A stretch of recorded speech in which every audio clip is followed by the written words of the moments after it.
Answer అడుగుతాను. ఎవరైనా చేయొచ్చు కానీ కేటీఆర్ చేయరని అంటున్నారు.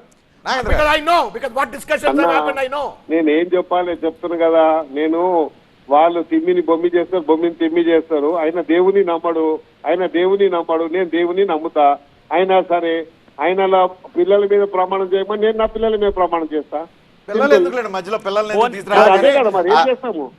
వేరే ప్రమాణాలు వేరే సవాళ్ళు తీసుకోండి. వాళ్ళు మేధావులు సార్. ఏదన్నా చెప్పినా వాళ్ళు ఏది చెప్పినా పట్టిన కుందేలకు 3 కాళ్ళు అంటే 3 అని ఆడ ఒప్పుకోవాలి. ఆడ 3 కాదురా అనగానే ఈయనకి రేపటి అపాయింట్మెంట్ ఉండదు. ఆడ 1 shot 2 parts టైప్ లో ఇప్పుడు బీఆర్ఎస్ బీజేపీ ఇద్దరిని అవుట్ చేస్తున్నట్టున్నారు. రావడానికి కారణం అదే.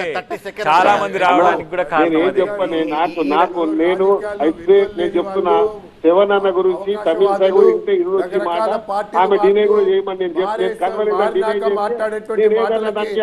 ఉందా అండి? ఆయన రాజీనామా చేసి మాట్లాడాలి ఎమ్మెల్యేగా.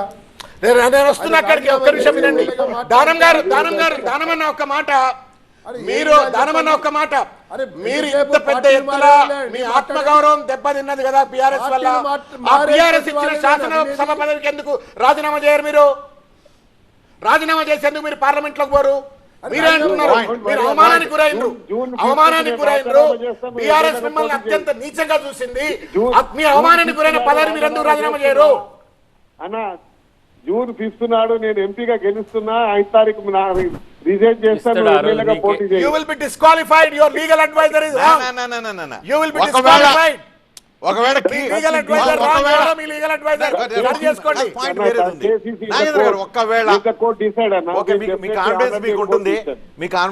ఒకవేళ మీరు గెలవలేదనుకోండి, అప్పుడు రాజీనామా చేస్తారా లేదా ఖైరతాబాద్కి? అప్పుడప్పుడు తీసుకో, అప్రోప్రియట్ టైంలో అప్పుడు తీస్తాం. అలా కాదుగా, మీరు అవమానించిన మీకు స్వేచ్ఛనివ్వని భారతీయ జనతా పార్టీతో పొత్తు పెట్టుకోవాలనుకున్న బీఆర్ఎస్ మీద పోటీ చేసి గెలిచారు కదా, మీరు వదిలేయచ్చు కదా గెలిపోవడంతో సంబంధం లేకుండా. నేనేమంటున్నా, మీరు కోర్టులో వేశారు, సంతోషము. కోర్టు ఏ నిర్ణయం చేసుకున్నా దానికి సంతోషము. అప్పుడు శివన్ అన్న నేను ఎలక్షన్ అఫిడేవిట్ లో ఉండే ఆయన చేసిండు, ఆయనకు థ్యాంక్స్ పర్సనల్ గా పోయి థ్యాంక్స్ చెప్పాను, అది వేరే. ఇప్పుడు వేశారు, ఓకే కోర్టులో డిసైడ్ కానివ్వండి. కోర్టులో డిసైడ్ అయిన తర్వాత చేయాల్సి వచ్చింది అనుకోండి, డిస్క్వాలిఫై అయిన అనుకోండి, దే విల్ బి హ్యాపీ కదా.